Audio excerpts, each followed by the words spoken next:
तो मेरा उद्देश्य है मेरा जीवन और मेरी पाठशाला, मेरी जिंदगी, मैं अपना गुरु, अपना शिक्षक। मेरा मतलब है आप अपने शिक्षक स्वयं बनिए, क्योंकि उसका दिमाग उस काम के लिए उसे बार बार प्रेरित करता, वो उसे कोशिश करता सीखने की। ठीक है। और ये दुनिया का सबसे बड़ा लॉस होता है, जब जब कोई सीखने की कोशिश करता है हम उसे सीखने नहीं देते, मतलब वो अपना दिमाग यूज कर ही नहीं सकता। दोस्तों नमस्कार, मैं हूं परमात्मा देव और आप देख रहे हैं मेरा परमात्मा देव मनोविज्ञान चैनल। मेरी खोज, जो मैंने अपने जीवन में काम किए हैं, जो अनुभव किए हैं, उन अनुभवों को मैं आप सबके साथ शेयर करूं, इस उद्देश्य को लेकर मैंने ये चैनल बनाया। तो अब ये सब इसकी शुरुआत है, दूसरा तीसरा वीडियो है। वैसे मैंने जो भी अभी डाला है 1-2 वीडियो ही डले हैं। तो अब चर्चा करते हैं और शुरू करते हैं ये काम। और इससे पहले मैं आपसे उम्मीद करूंगा कि जब हम किसी काम को करते हैं और किसी विषय की जब चर्चा करते हैं, उसमें चर्चा गंभीर हो, उसमें जानकारी मिले और ज़्यादा आनंद आए, तो ज़रूरी होता है कि कुछ लोग हों, हमारे पास एक थोड़ी सी कम्युनिटी हो। तो इसके लिए आपके सहयोग की ज़रूरत है और मैं चाहता हूँ कि आप इस वीडियो को ज़्यादा से ज़्यादा शेयर करेंगे, चैनल को ज़्यादा लोगों तक पहुँचाएंगे, ताकि कम से कम 500-600 लोग होंगे। और मैं आपसे ज़्यादा नहीं, बस केवल 500 लोग काफ़ी हैं, वो भी 15-20 दिन के अंदर अंदर अगर आप कोशिश करेंगे तो हो जाएगा। वीडियो को शेयर वेयर करेंगे तो इतना हो जाएगा।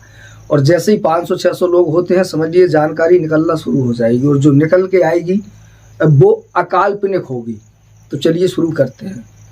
और देखिए, जीवन की शुरुआत होती है जन्म से, तो ये मनोविज्ञान है और जन्म से ही चर्चा होगी तो ज़्यादा बेहतर होगी और समझ में भी आएगी। और एक चीज़ और इसके पहले समझ लीजिएगा कि मैं जो भी बता रहा हूँ वो ना तो कोई मन घड़ंत होता है, ना मैं किसी किताब से पढ़कर, ना किसी व्यक्ति से सुनकर आपसे बातें करता हूँ। मेरे मुँह से निकली हुई हर एक बात मेरा अपना निजी अनुभव और प्रैक्टिकली की हुई बात होती है, और कई बार मांझी चिंतन मनन की हुई और जीवन में उपयोग की हुई होती है। तो मैं आपको जो बता रहा हूँ, मेरा ये बताने का उद्देश्य ये बिल्कुल नहीं है कि मैं आपको बताऊं और आप मोबाइल के व्हाट्सएप और सोशल मीडिया की तरह किसी दूसरे को बता दें। मेरा मतलब है कि मैं आप जो भी आपको बता रहा हूँ उसमें आप खुद से सवाल करें कि क्या ये सच है और क्या हमारे साथ ऐसा होता है, तभी आप मैं जो बता रहा हूँ उसका लाभ प्राप्त कर सकेंगे और जीवन में कुछ ऐसा कर सकेंगे जिसकी ना आपने कल्पना की हो और ना आपसे संबंधित किसी व्यक्ति ने कल्पना की हो। आपका हर काम आश्चर्यजनक और अकाल्पनिक हो, जिसका परिणाम लोगों के दिमाग में चकाचौंध पैदा कर दे। इस बात की मैं पूरी गारंटी आपको दे सकता हूँ। और जैसा मैंने पहले भी आपसे कहा कि ये मेरा जो भी मैं बता रहा हूँ प्रैक्टिकली अनुभव होगा। हाँ, चीज़ें कुछ ऐसी जरूर होंगी जो आप आज के पहले आपने सुनी नहीं होगी, पढ़ी नहीं होगी, किसी ने आपको ऐसे बताई नहीं होगी। चूँकि क्या है कि ये दुनिया बहुत बड़ा बाजार बन गई है। जी हाँ, पूरा बाजार। यहाँ हर आदमी पैसा कमाना चाहता है, दुनिया को पैसा चाहिए। ये अलग बात है कि पैसे की रेस से आदमी थक भी चुका है, उसके बाद भी वो पैसा कमाना चाहता है। यहाँ धर्म, सिद्धांत, जीवन और अध्यात्म से लेकर हर चीज का उपयोग आदमी पैसे के लिए कर रहा है, हर चीज बेच रहा है वो। तो ज्ञान, समझदारी, अच्छी बातें, जानकारी, अनुभव और प्रैक्टिकल भी बेचे जा रहे हैं। तो इस सबसे समझ के, सावधान रह के आपको काम करना है। ये चूंकि इसे मार्केट से मत खरीदिए, प्रकृति ने आपको बनाया है, हमारे पास अपना जीवन है, हम खुद से सीख सकते हैं। तो आप खुद से जो सीखेंगे वो दुनिया में दूसरा आपको कोई नहीं सिखाएगा। तो मेरा उद्देश्य है मेरा जीवन और मेरी पाठशाला, मेरी जिंदगी, मैं अपना गुरु, अपना शिक्षक। मेरा मतलब है आप अपने शिक्षक स्वयं बनिए। इस संसार में शिक्षा भी अब मोल बिक रही है। तो क्या होता है कि आकर्षण, ज़्यादा से ज़्यादा लोगों का खींचना, हर एक चीज़ मनोरंजन के प्रकार से पेश की जा रही है, लोगों को खींचा जा रहा है अपनी तरफ कि ज़्यादा से ज़्यादा लोग आएंगे तो ज़्यादा से ज़्यादा पैसा कमाया जाएगा। उसका नतीजा क्या निकल रहा है, आपकी समझ में क्या आ रहा है, दुनिया किस दिशा में जा रही है, आप उससे क्या हासिल कर पा रहे हैं, इसका कोई मोटिव नहीं होता है। ज़्यादातर उद्देश्य यही होता है कि ज़्यादा से ज़्यादा लोग होंगे, ज़्यादा से ज़्यादा पैसा आएगा, और इसमें सामने वाले का हमेशा नुकसान होता है, लोग परेशान होते हैं और भटकते हैं। इस सब जद्दोजहद से आप कैसे बचे, इसके लिए ज़रूरी है कि आप एक नज़र अपने जीवन पे डालें। तो मैं आपको ले जाना चाहता हूं आपके बचपन पे, और आप अपने बचपन में जा पाएं ये तो संभव नहीं है। तो देखिए क्या होता है कि ये आंखें हैं ना, हमारे पास कान भी हैं, तो हम इनका उपयोग करते हैं, और जहां से हमने जीवन स्टार्ट किया, जहां से हमें याद है, वहां से हम शुरुआत करेंगे अपने अनुभवों को देखने की, खुद को देखने की। और जब तक हमें याद नहीं है तब तक हम किसी बच्चे को देख लेते हैं जो हमारे सामने, हमारा अपना हो सकता है, पड़ोसी का हो सकता है, दाएं हो सकता है, बाएं हो सकता है। तो आपने देखा होगा कि जब भी कोई छोटा बच्चा पैदा होता है, उसे कुछ मालूम नहीं होता है, वो दुनिया उसके लिए नई होती है, और उसके मुंह से जो पहला शब्द निकलता है वो होता है एक सवाल, मैं कहाँ हूँ। वो रोता है।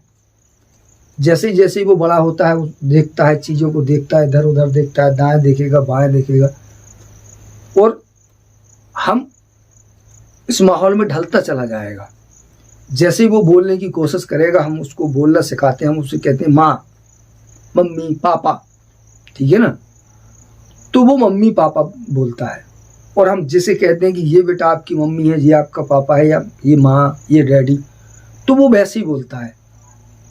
एक बड़ी अजीब सा सवाल है मैं आपसे करूँगा कि आप कहेंगे थोड़ा ये क्या है यार। तो सपोज करिए कि एक छोटे बच्चे को अगर मम्मी की जगह आप उसे गधी कहना सिखा दें और डैडी की जगह घोड़ा कहना सिखा दें, तो क्या वो इन्हें ऐसे गधी और घोड़ा नहीं कहेगा? आप कहेंगे कि कहेगा, उसे कहना पड़ेगा क्योंकि उसे नहीं मालूम है। अब ये ऐसा ही चलता है। उसके बाद वो सवाल करता चला जाएगा और हम उसे बताते चले जाएंगे, वो सीखता चला जाएगा। कुछ मम्मी पापा से सीखेगा, कुछ बाहर से सीखेगा, कुछ समाज से सीखेगा, और सीखेगा क्या? जो उसे सिखाया जाएगा, ठीक है ना। इस बीच एक और घटना घटती है कि जब जब वो अपना दिमाग लगाएगा, वो स्वयं कुछ करने की कोशिश करेगा, तब तब उसके घर परिवार के लोग या बड़े हुए लोग, हम जैसे लोग, उसे अपना दिमाग लगाने की अनुमति नहीं देंगे, उसे कुछ करने ही नहीं देंगे। एक एक चीज, तुम इधर नहीं जाओगे, तुम ये नहीं करोगे, ये गंदी है, ये अच्छी है, ये बुरी है, ये करना चाहिए, ये नहीं करना चाहिए, ये सही है, ये गलत है। जब तक उसे थोड़ा थोड़ा जैसे ज्ञान आता चला जाएगा, हम उसको चीजें सिखाते चले जाते हैं। चलता क्रम चलता है। ऐसे ही मैं बना हूं, ऐसे आप बने हो, ऐसे ही बना है पूरा संसार। इसी तरह बच्चा 2, 4, 6, 8, 10 ऐसे ही बड़ा होता चला जाता है और चीजों को सीखता जाता है। उसे कभी ये पता नहीं चलता कि क्या सही है और क्या गलत है। क्यों? क्योंकि जब जब उसने कुछ महसूस करने की कोशिश की, जब जब उसने कुछ सोचने की कोशिश की, जब जब उसने कुछ अपने प्रकार से करने की कोशिश की, तब तब हमने उसे वो करने नहीं दिया। ऐसा क्यों नहीं करने दिया? क्योंकि हमें लगा कि ये गलत है, ये नहीं कर पाएगा, ये सही नहीं है। जैसे मान लीजिए एक बच्चा कोई काम करने की कोशिश करता है, तो अगर उसने जरा सी भी देर कर दी तो अब हम उसका दिमाग नहीं लगाने देंगे। अभी मैं देख रहा था, रास्ते में आ रहा था और एक छोटा सा बच्चा एक बकरी के बच्चे को बांध रहा था। जैसे ही उसने बांधने की कोशिश की, गांठ लगाने की कोशिश की, उसने लगाई और उस पर नहीं लगी। वो लगा, उसको बांध के आया, पीछे आया, पता चला वो बकरी छूट गई। वो फिर गया, उसने फिर बांधने की कोशिश की। 2-4 लोग उसके इर्द गिर्द खड़े, बोलते अरे ऐसे नहीं, रुको, ऐसे नहीं बांधते। वो गए, उन्होंने उसको बांधा, बोले ऐसे बांधते हैं। ठीक है, उसने बांधना सीखा, सही है, वो सीख गया। पर क्या क्या ये लोग अगर उसकी मदद नहीं करते तो क्या वो बांधना नहीं सीख पाता? यहां एक चीज का लॉस हुआ। अगर वो अपने प्रकार से बांधता, एक बार नहीं बांध पाता, 2 बार नहीं बांध पाता, 4 बार नहीं, क्योंकि उसका उद्देश्य उसे बांधना था। भाई साहब जब 5वीं बार बांधता तो वो ऐसा बांधता जैसा आप भी नहीं बांध पाते, क्योंकि उसका दिमाग उस काम के लिए उसे बार बार प्रेरित करता, वो उसे कोशिश करता सीखने की। ठीक है, और ये दुनिया का सबसे बड़ा लॉस होता है। जब जब कोई सीखने की कोशिश करता है हम उसे सीखने नहीं देते, मतलब वो अपना दिमाग यूज कर ही नहीं सकता, तो उसके ब्रेन में कई तरह के इफेक्ट पैदा हो जाते हैं। जैसे ही वो बड़ा होता है, जीवन पथ पर आता है, जब भी वो कोई काम करता है उसका दिमाग ही काम नहीं करता। क्यों? उसे अभ्यास ही नहीं है काम करने का, उसे बचपन से उसके दिमाग को यूज होने नहीं दिया हमने। जब जब उसने दिमाग लगाया तब तब हमने चीजों को अपने हिसाब से उसे बताया, उसे लोड ही नहीं पड़ा, उसने उसको प्रेशराइज ही नहीं किया। और किसी चीज को जब आप प्रेशराइज नहीं करेंगे, उसे उपयोग ही नहीं करेंगे, तो मालूम है क्या होता है? वो खराब हो जाती है, काम नहीं करती है। जैसे ये हाथ है, अभी चला रहा हूं मैं, ठीक है, आप 15-20 दिन के लिए उसको ऐसे बांध दो, चलाओ मत। 21वें दिन ये चलेगा नहीं, सीधा नहीं होगा, अकड़ के रह जाएगा ऐसे। और फिर इसको चलाने के लिए बहुत जद्दोजहद करनी पड़ेगी। 15-20 दिन तक तेल मालिश और धीरे धीरे करके चलाना, जब ये अपनी कंडीशन में आएगा। ये एक सिचुएशन है, इसका नाम मनोविज्ञान है। ये जो आज हमारी कंडीशन है, जो सबकी कंडीशन है कि आदमी काम करता है, कर नहीं पाता है, परेशान होता है, टेंशनाइज होता है, तनाव होता है, दुनिया को उससे लड़ नहीं पाता है, झेल नहीं पाता है। ये बीच में नहीं होता है, ये ऐसा जन्म से होता है। और अगर आपको इसको समझना है तो निश्चित रूप से जन्म से ही समझना पड़ेगा, कंडीशन समझनी पड़ेगी। तो ये मनोविज्ञान का एक पहला सा पहलू है, एक थोड़ा सा सवाल है। ये आपको सोचना, विचारना, उस पर काम करना चाहिए, ध्यान करना चाहिए। कोई चीज समझ में नहीं आती है तो बेझिझक कमेंट करना चाहिए। जवाब कमेंट के माध्यम से दे सकता हूँ, बात बड़ी है तो वीडियो के माध्यम से दूंगा। और इस विषय पर इतनी चर्चा होगी, इतनी चर्चा होगी, जब तक आप संतुष्ट नहीं होंगे चर्चा रहेगी। जब तक परमात्मा तो जिंदा होगा तब तक चर्चा होती रहेगी। एक एक चीज आपको जीवन में समझ में आएगी। और जिंदगी की गाड़ी जब तक आप अपने हिसाब से बिंदास 120 की स्पीड में नहीं चलाएंगे, चर्चा होती रहेगी। तो बस निवेदन वही है कि इसको कुछ कम्युनिटी बनाइए, थोड़ा सा 2, 4, 10, 20, 50 लोगों को शेयर करिएगा और कमेंट जरूर करिएगा, वीडियो को लाइक शेयर करिएगा। मिलता हूं मैं अगले वीडियो में इसी विषय को आगे बढ़ाते हुए। जय जय, नमस्कार।